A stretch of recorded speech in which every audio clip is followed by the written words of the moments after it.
martial arts isn't just about learning to fight. Through the martial arts, you should also be learning to balance yourself mentally, physically, emotionally, and disciplining yourself. So at the beginning of every class, we like to recite the martial arts creed and the 8 basic maxims to help remind us and put us in the right frame of mind while we're learning. A martial arts creed is, I pledge that I will uphold the traditions and honor of the martial arts, that my physical, mental, and moral attitudes will instill a sense of fair play in all of my activities, and that I will do nothing to bring discredit to myself, others, or the martial arts. 8 basic maxims: honor, honesty, respect, discipline, self-worth, charity, desire, and loyalty.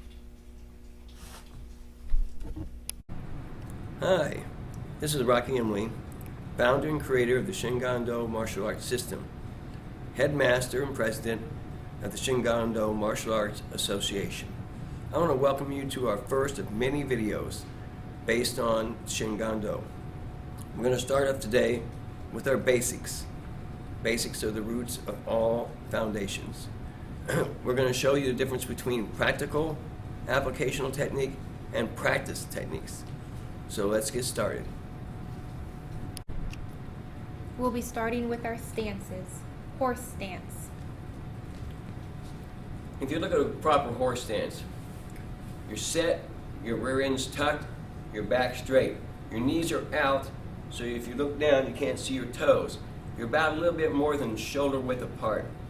Hands are up in chamber, elbows are pulled back into a fist.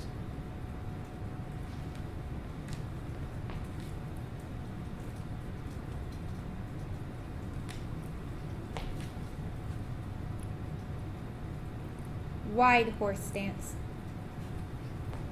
Wide horse is exactly the same as horse. The difference is you take about a half a step further out and squat. This is a lot harder one to stay in. The idea of stance is to give you strength, balance, focus, and proper technique. If you stay in this stance long enough, you will find it works on your muscles tremendously. If you want to have good, strong technique, have good, strong stances.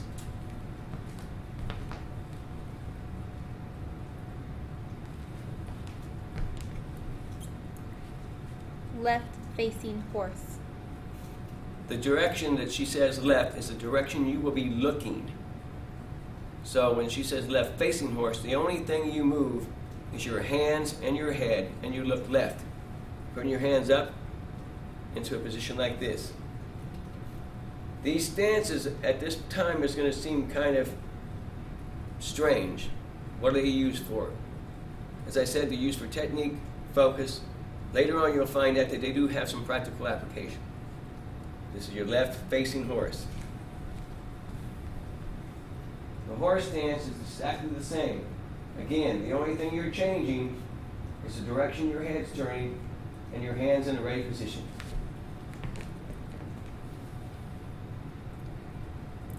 Right facing horse. Out of a horse stance again, look your direction. Hands move, head move. That's all that moves. Karate front leaning. A karate front leaning stance is a simple movement. You take from your horse stance, you step out into your left leg or your right leg, whichever is your rear, is almost fully extended. You still can't see your front toe when you finish. That is a proper shoulder square, butt pushed forward, knee bent, hands in chamber.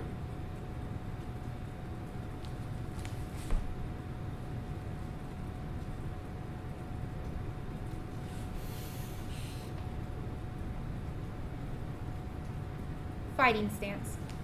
Fighting stances vary with the people. Each person's height, weight makes a big difference. A good fighting stance in general, right hand up, elbow tucked. Right hand next to the chin. Left hand up, away from the face, slightly. Elbow tucked in, not against the body, not flailing out. Sink slightly, pull your chin back. Keep it back, don't let it stick out. Sink slightly. be able to move. Relax on your feet. Again, each person's height and weight is going to make a difference.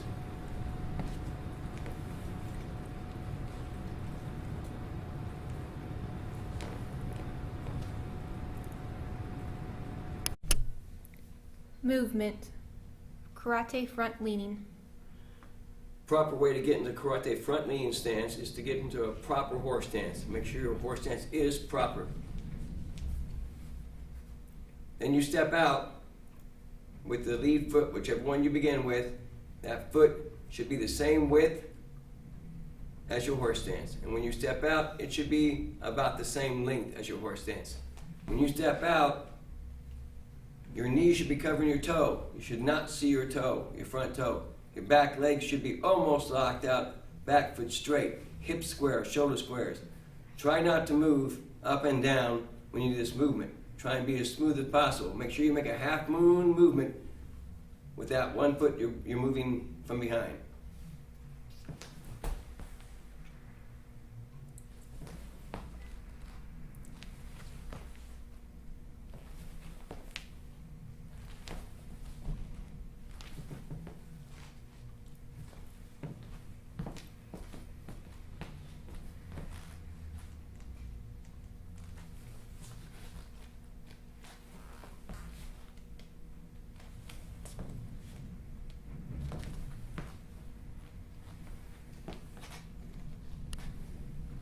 Karate front lean stance.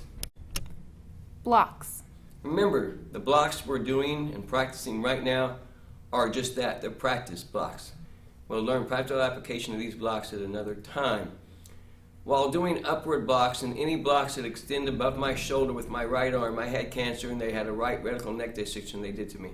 My right arm will not perform the way it should. Please pay close attention to my left arm when I do upward or high rising blocks. Upward block. Upward block. Proper way to start and learn this is you punch across your body. The hand will cover the opposite side of the hand you're punching with. You're punching, you're not rising. The hand turns. You extend above your head and you bring it back. So it looks like this.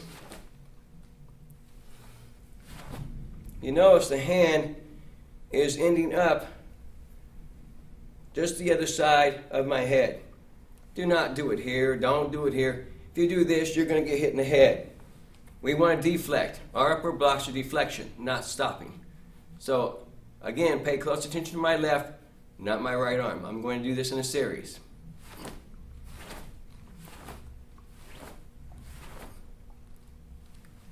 Upward block. Inward block. Inward block. Proper way to practice this inward block. Go up like you're going to grab your ear. Use your elbow to lead the block across, stopping the block just the other side of the head. Same thing with the other hand. Pull back, block, block.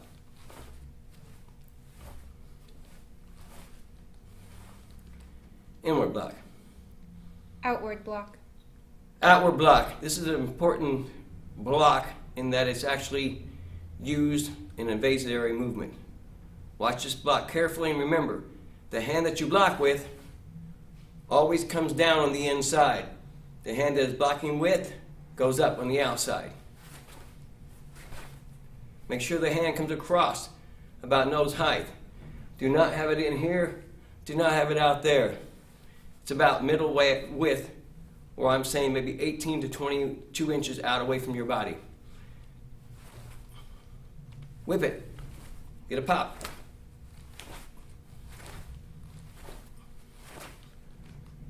Outward block. Downward block. Downward block. Again, this is the practical, not the practical, this is the practice block. Like you're going to grab your ear, bring it down, block completely across your body. Stop just short of going past your leg.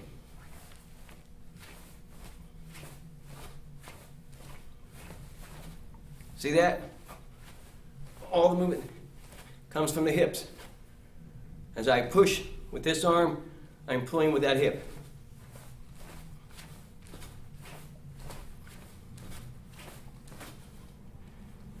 Downward block. All right, before we get started, let's start talking about how to make a correct fist. It's very important when you punch. Okay, you don't want to hurt your hand, break your knuckles. So, you're going to take your hand, you're going to roll the knuckles under, squeezing with the first knuckle first, all the way back to the last knuckle. Pulling the thumb over and down. Do not have your thumb out like this. Don't have your thumb in here or your thumb sticking out like that. You'll break your thumb. So pull with the first fingers all the way back to the last. Draw your finger back to where your thumb is right there across your hand like this. When punching, if you look, you'll see these two knuckles exposed. These are the biggest knuckles, are the ones that are going to be attacking. So when making a fist, you want to pull with those two knuckles the tightest to make sure that that fist is good. That's a good, strong fist. Make sure you do it. Strikes.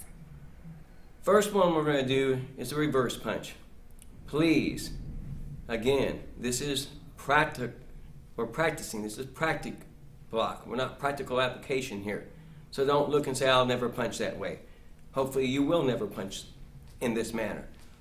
Okay, reverse punch. When you throw the reverse punch, your elbow should brush your side as it goes out. Your arm should move in an upward direction. Then you twist and strike. We do not totally lock out our left arm. It's slightly short of being locked out. You're striking with these two knuckles. Look at this as being a rifle, and this is your sights, and you're sighting down the middle of these two knuckles when you strike. And when you punch, the elbow comes back, sliding, the other elbow comes back. In slow motion, this is what it looks like. Do not be tight all the way through these punches. Don't do it. Relax. The tightness and the power comes in the last 1 inch of the movement.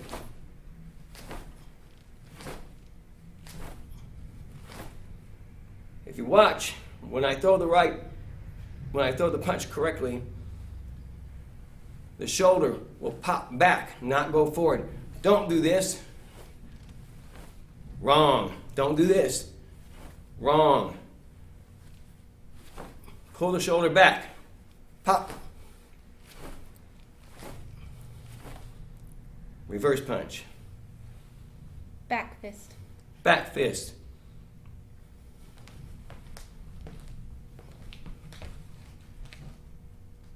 I'll show it from the side first, then show it from head on. When you throw a back fist, always look to any direction that you're attacking. No matter what you're attacking with, always look that direction. So you look, bring the fist up, leading the elbow to push it out, and then whip it. You're going to hit with these two knuckles, so we arc our wrist back like this. We don't have a straight hand, so that we hit with these two knuckles right here. So here it is, back fist. Slower motion, boom, bent, no lockout, bent wrist.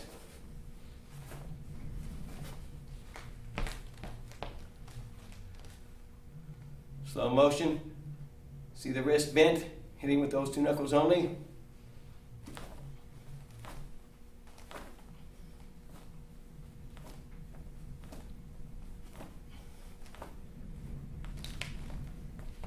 Back fist. Proper delivery of the kick also determines on what part of the foot you're kicking with. For snappy, quick kicks, we always use the ball of the foot. The ball of the foot is right behind the toes. The little pad right behind the toes. It's in here, in this section area here. This is your ball. So you pull your toes back as far as you can. You're kicking with the ball of the foot.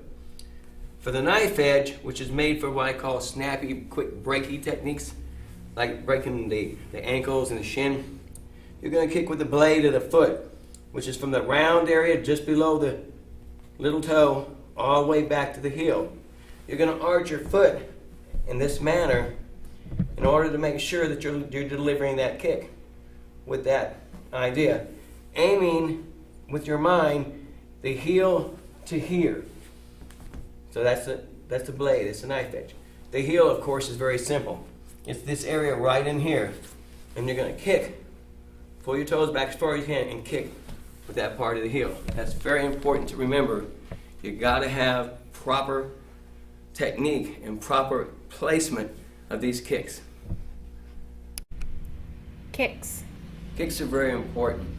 They're a very, very important part of the defense as well as offense. Proper, correct delivery of the technique is important. If not, you can hurt your joints, yourself. You can get yourself caught by someone catching your foot, step down wrong, twist your ankle. Just make sure you watch the technique because it's got to be correct. Front snap kick. Front snap kick is going to be like a jab in a boxer. You're going to do this from your fighting stance. So you get into a fighting stance. Whenever you throw your technique with your kick, make sure that you use your knee as your guide. So I'm going to bring my knee up to the height that I'm going to kick at, or as high as I possibly can toward that height. The knee comes up, but it also goes out at the same time. So my knee's coming up and going out, coming up and going out. When I throw a snap, I'm going to do it with the ball of my foot. The snap is going to be a pop. It's not going to be a thrust. So I'm going to be standing here, the guy comes in, pop, pop, pop, slow motion, pop. Now, from the side, so you can see it better delivered. Okay, up, pop, up, pop. Always using the ball of the foot, making sure that you think it's snap. If you're going to do it fast, it's pop, pop, pop. Front snap kick. Front thrust kicks. Front thrust kick. Totally different because you're actually going to penetrate. You're going to push beyond. You're going to attack the wall behind the person that's in front of you, or the target. When you kick this, you use the heel. Same principle. Bring the knee up first and throw it. Bring the knee up first and throw it. All right? But then you're going to pivot your hip. You'll get to see that better from the side view. With the front foot is more of a stop. When you throw this thrust, it's more of a stop. So, with the heel, each one with the heel. From the side, watch my hip. See how I sunk my back leg into my hip? With the heel. With the heel. Now, front thrust with the rear leg. Okay, same thing. Bring your knee up, but this is going to be a long range kick. This is the one where you put the power in, the one where you knock the person down, where you're pushing back really hard. All the same principles. Difference is, you're really going to push with that rear. Push, push, push. Now watch from this angle. Watch that hip. Push, push, push. Front thrust. Side snap. Okay, side snap, same thing as the front snap. Difference is, yeah, I like to do this below the legs, into the kneecaps and ankles. It makes a good stopping technique, and it's quick. The knee comes up, don't bring it up over here. I've seen people do this and then they push it out, that's wrong. You bring it up out here and bring it in. You're using the knife edge, which is from the heel to where the round of your foot goes into your little toe. Down in this area here. Okay? Snap. Snap. See the knife edge? Snap. Okay? From the side. Snap. Snap. Snap. Side thrust kick. Side thrust kick. With the front foot, again, just like the front thrust, it's more of a stop or a check. Use your heel. On this one, you're going to turn your hip more into it, and you're going to let that heel on the bottom pivot toward the target. So if I bring it up, same thing out here. Out here, you come up, just like that, then you thrust. Then you thrust. The technique is strictly into Like I love knees, so I'm kicking knees. Side view. Watch my hip. Watch my foot. Thrust. Now, side thrust. Turning side thrust. Turning side thrust is a power kick. It's a high power kick. You're going to rotate into the target. Turning is toward the target, spinning is away. So it's like this. Turning is toward your shoulders, front shoulders. Okay? So I'm going to turn into the target. You're going to bring your knee up like you're going to throw a knee at a person. Like this. Okay? Then you're going to let this foot pivot. And you're going to extend in, laying out slightly. So you bring it around. Kick. Again. Kick. Using the heel. Kick. Okay, side view. If you look, I lay out a little bit when I do this to get the extension. So I'm here. Kick. Kick. Turning inside. So that's basically the end of our white belt requirement, our techniques. Hopefully you'll practice them, practice them, practice them, and so you can get them as good as you possibly can. I'm walking proof that even with physical disabilities, you can still do martial arts. As I have had a right radical neck dissection, part of my tongue, part of my throat removed. It has totally destroyed my flexibility and destroyed a lot of my stamina. But I continue to do martial arts and will continue to do so till I die. The end of this tape is going to remind you that you need a book, the rule book and the guidebook of the Shin-Gahn-Do, which you can find on Amazon. Just look up my name, Rocky Emily, on Amazon, and you can find it. In it, you're going to find the requirements, the dojo rules, the 8 basic maxims, and the martial arts creed, which you're required to know and recite without reading in order to pass your test.